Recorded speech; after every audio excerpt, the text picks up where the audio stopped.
former un cœur. Il a une idée, l'oiseau. Son poids sur la branche. Croiser des chemins. Quel itinéraire prendre entre fleurs et ciel?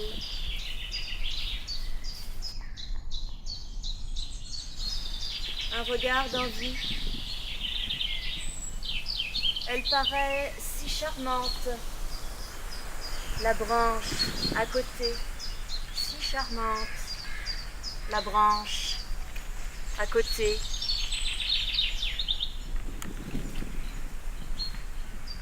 La patte gracieuse.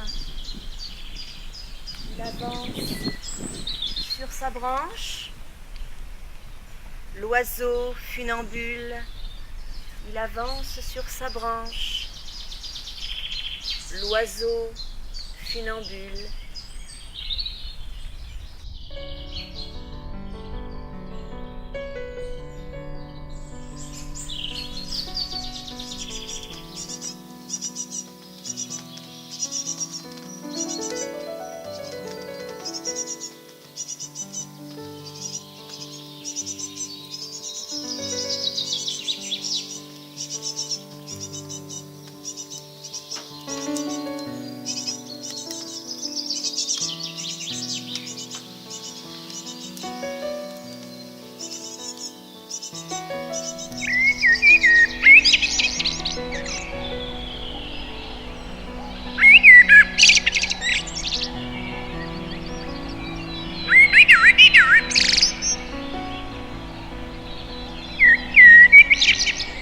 Elle paraît si charmante, la branche à côté, l'oiseau sur la branche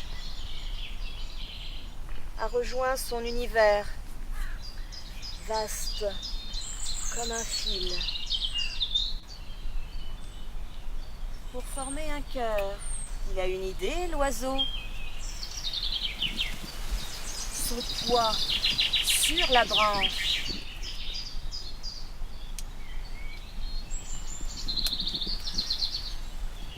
L'oiseau sur la branche a rejoint son univers, vaste comme un fil. L'oiseau sur la branche ne la quitte que l'instant d'un aller-retour. Pourquoi se nicher si haut pour couver ses œufs?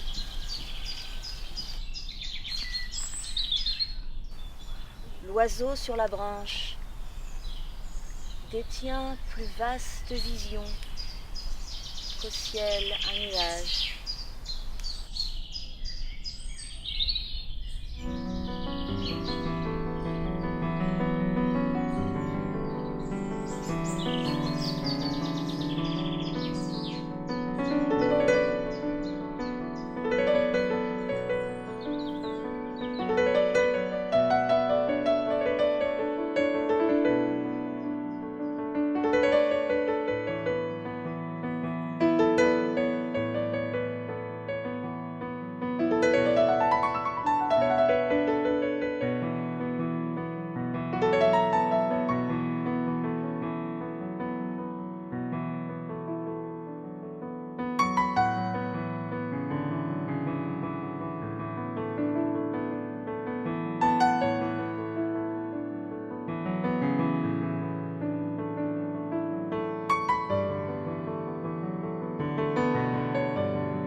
On dit de moi, c'est un homme, certains ajoutent, dans la force de l'âge.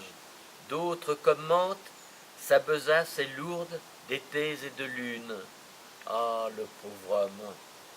Mais moi, dans moi, je suis l'enfant de 10 ans qui ne voulait plus vieillir d'une seule année jusqu'à la fin des temps. Tant de journées nécessaires, tant de pluie et de sortilèges, tant de vents contraires, de tempêtes tournantes pour que s'envolent les feuilles d'un arbre.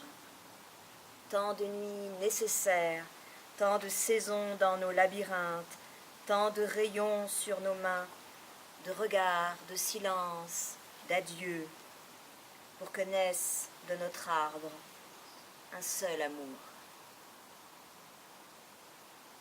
J'aimerais que quelqu'un se souvienne de moi, qu'une femme me pleure, oh, pas longtemps, juste le temps d'un poème oublié, écrit 20 ans plus tôt, qu'elle conservera dans le cœur encore 20 petites années. Ce seront les dimensions du jardin de mon éternité. Et si mon souhait lui semble trop lourd, qu'elle s'unisse au poème d'un autre. Il existerait des pays au-delà de nos collines, au-delà de nos îles et même au fond du ciel. Ils porteraient des noms appris jadis dans les dictionnaires, dans le cœur des voyageurs. Dans un meuble du grenier, un passeport ronge sa poussière. Je n'en aurai plus l'usage. Je dresse la carte pudibonde des pierres de ma maison, des sèves de mon jardin, des peuplades de mes talus, une tâche pour des siècles. Voici la saison des appels et des chants dans les arbres, de la musique, des ruisseaux célestes dans les haies, des secrets concoctés sur les talus. Voici la saison des fleuves en partance d'aventure, des voiles rouges qui surfilent les baies, des feuillages de fumée sur le maritime horizon. Voici la saison des pluies, odorante comme une poudre de riz au visage des vieilles maisons. Voici la saison des grands songes, des enfants dans le ciel. Mes amis se sont tus, éteints, aimés aussi d'une longue traversée. Qu'accomplir aujourd'hui sous leurs blanches images dans le vitrail de leurs souvenirs. D'un enclos à l'autre je tâtonne, la pluie des adieux me guide, le soleil des glas me console. Mais quel organe, quel appétit encore à consoler, à épargner, quelle fleur précaire à protéger. Mes poètes sont morts, ne m'en exigez testament ni long éloge. Leur testament loge dans leur voix, leur éloge dans leurs strophes. Combien de mes secrets emportés et combien des vôtres, et du secret des roses et du mystère des choses. Véridique jardin, les jardins mouillés, où les larmes n'incarnent pas des pleurs. Des enfants dans le ciel, la saison d'interrompre le poème, par peur de douter de ses inventaires et de la poésie. Cœur plausible, les cœurs mouillés, où l'amour pleure sans les larmes. Combien de ce que je n'aurais qu'entreaperçu, et m'inscrire sur quel esquif, sous quel voile, de mon premier amour jamais remplacé, à vous je le confesse, ô singulière détresse, ô troublante tendresse. Tant de journées nécessaires, tant de pluie et de sortilèges, tant de vents contraires, tant de tempêtes tournantes pour que s'envolent les feuilles d'un arbre, tant de nuits nécessaires, tant de saisons dans nos labyrinthes, tant de rayons sur nos mains. Je n'entretiens aucun espoir. Des ombres se découpent aux poutres de mes insomnies. Les aubes futures me sont inaccessibles comme des baignoires d'opéra. Les crépuscules flamboient dans leur château de poudre noire.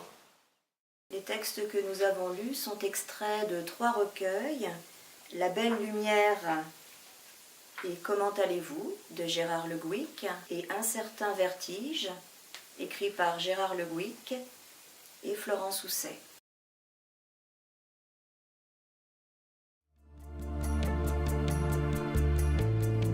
Seigneur, me voici, c'est moi. Je viens de petite Bretagne. Mon havresac est lourd de rimes, de chagrins et de larmes. J'ai marché jusqu'à votre grand pays. Ce fut ma foi un long voyage. Trouvère, j'ai marché par les villes et les bourgades.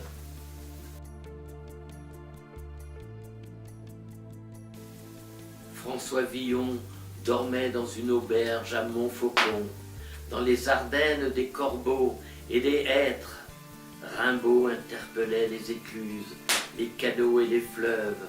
Verlaine pleurait comme une veuve dans un bistrot de Lorraine. Seigneur, me voici, c'est moi. De Bretagne suis. Ma maison est à Botsulan. Mes enfants, mon épouse y réside. Mon chien, mes 2 cyprès y ont demeurance. M'accorderez-vous leur recouvrance?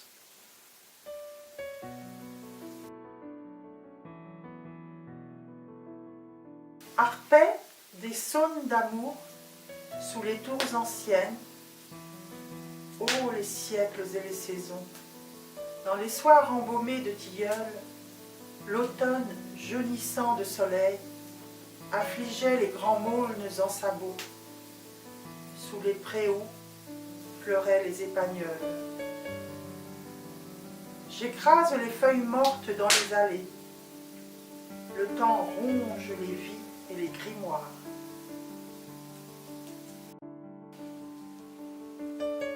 Par le jet sur la branche, par la dernière chanson, par la joie dans la grange, par le vent qui se lève, par le matin qui vient tout simplement, je vous rends grâce d'avoir été dans le bondissement incroyable de votre création.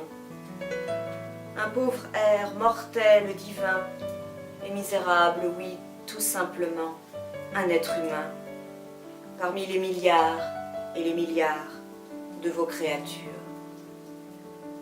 À présent que les feuilles et les mains de douce nature me closent les yeux, mais Seigneur Dieu, comme la vie était jolie en ma Bretagne bleue.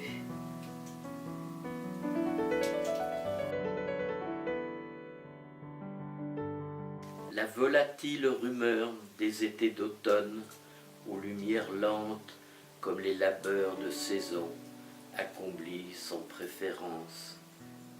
L'imprévision est de règle en ces heures d'un fil qui se fragmente. On perçoit la versatile douceur à 2 doigts de disparaître. Elle ne supporterait pas l'attouchement d'un regard. Une caresse du bout des doigts la briserait en 1000 atomes échos.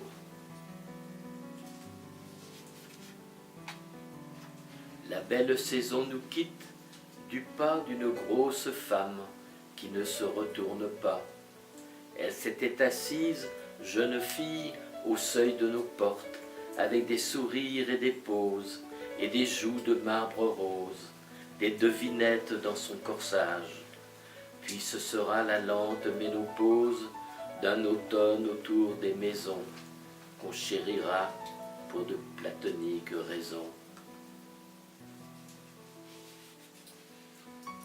L'automne s'en va seul, du pas blessé d'un marcheur qui a perdu sa sente. Les terres labourées virent aux couleurs du chagrin. Les blanches gelées secrètent l'odeur du linge frais dans les armoires. Dernier veilleur de la maison douloureuse, j'ai peine à retenir le vaisseau déserteur de ces âmes.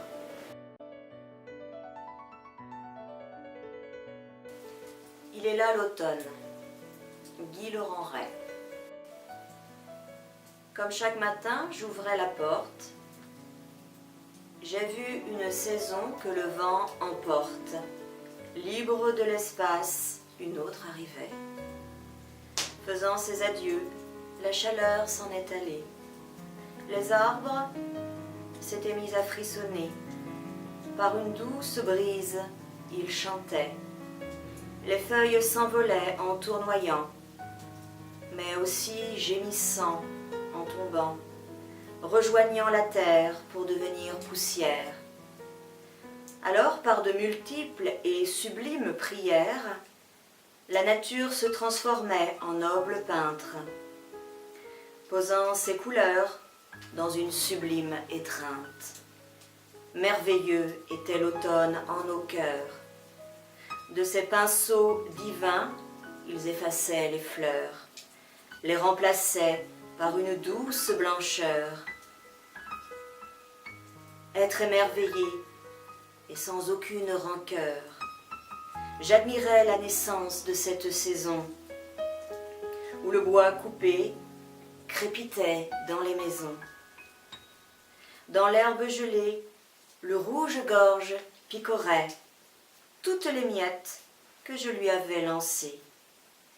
Gouttes de rosée dans nos jardins envahis, où la dernière rose sentait finir sa vie.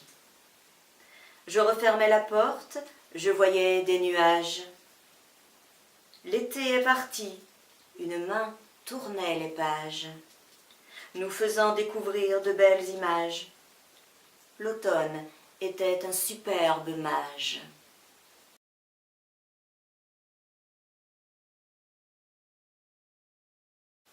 Automne te voilà, de Guy Laurent Ray. Au-dessus des maisons, revoilà les fumées. De l'âtre, les flammes se sont mises à crépiter. Les hirondelles rassemblées se sont envolées dans le ciel où le soleil semble vouloir baisser. Je suis dans la nature, le peintre des saisons. Je suis devenu le musicien aux multiples sons. Je fais résonner les pas sur les chemins par la douce gelée des blancs matins. Dans les forêts qui chantent et craquent, je me ris de vos peurs, du vent qui claque. Dans les cieux, j'ai coloré les étoiles de la nuit noire où j'ai posé mes voiles. Ainsi, j'ai pris la terre comme une toile. Par mes pinceaux, les couleurs se dévoilent. Les arbres ont perdu tout leur feuillage. De mon arrivée, ils en sont le présage. Aux feuilles colorées, tournoyant, tombant, arrachées de leurs racines par le vent, ma brise s'en vient caresser les visages. Des saisons, je viens tourner les pages. Je viens, je suis là, je suis l'automne, la saison qui parfois vous rend monotone. Des pièces meurent, souvent des chambres. Elles sont d'une seule saison, ou d'ombre comme en été, ou glaciale comme en hiver, et d'un seul âge, comme si elles existaient avant les murs de la maison, et d'un seul animal, chien ou chat dans un fauteuil, ou mouche morte d'indécision. C'était la chambre de grand-mère, dit-on, ou d'un oncle tué à la guerre, ou d'un enfant qui n'est pas revenu vers le jeu de loi et les rébus d'une enfance mélancolique.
À toute autre saison, je préfère l'automne, sur mon pays de fougères et de pommes.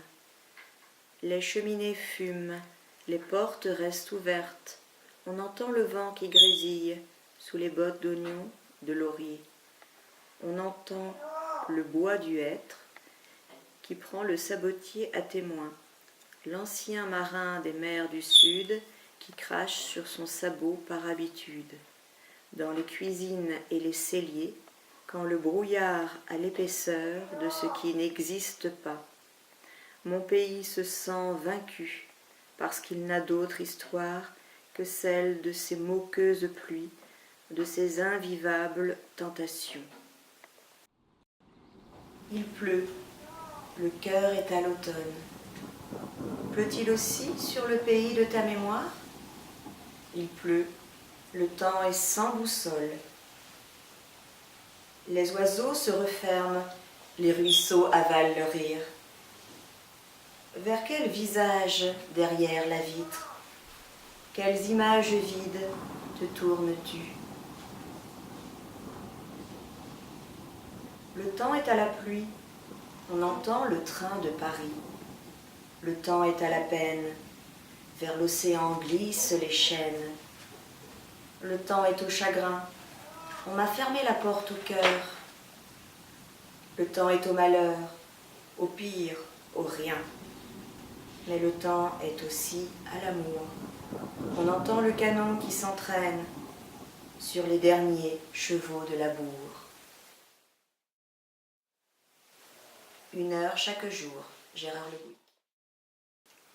Mon Dieu, accordez-moi le pain de mon poème quotidien, un poème rond comme une bouchée, un poème de quelques vers, de rien du tout en somme, où je verrai battre le cœur et s'éclaircir la belle lumière du regard du monde.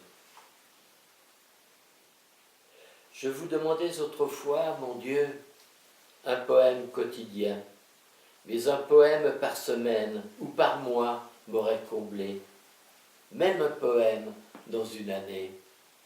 J'ai conscience aujourd'hui de l'orgueil de mon souhait, alors gratifiez-moi, mon Dieu, d'un seul amour de mon vivant, et la nuit de ma vie aura brillé d'une belle lumière. Des hommes travaillent les champs, d'autres soignent les jardins, mais ce qu'un poète sème fleurira plus longtemps. Sa moisson abondera sans fin. Des hommes battent les métaux, d'autres s'allient avec la pierre, mais ce qu'un poète bâtira s'élèvera plus haut, résistera à l'usure de l'emploi. Des hommes dessinent des bateaux, d'autres les réalisent, mais les voiliers d'un poète traverseront les tempêtes, navigueront au-delà des mers et de l'inconnu. Décrochez-moi, décrochez-moi, criait la feuille au vent. Courbez-moi, courbez-moi, commandait l'arc-en-ciel au soleil. Allumez-moi, allumez-moi, soufflait l'étoile à la nuit. Rattrapez-moi, rattrapez-moi, répétait l'anguille au ruisseau. Aimez-moi, aimez-moi, chantait la fille au somnambule océan. La flamme est vide, l'ombre de même, et le vent. Mais le vent vide le fleuve, de même l'or, mais la pluie, vide la cime, de même l'arbre, mais la fleur, la page est vide, les mains de même, mais le cœur, l'étoile est vide, la vie de même, mais le rêve, oh, le rêve,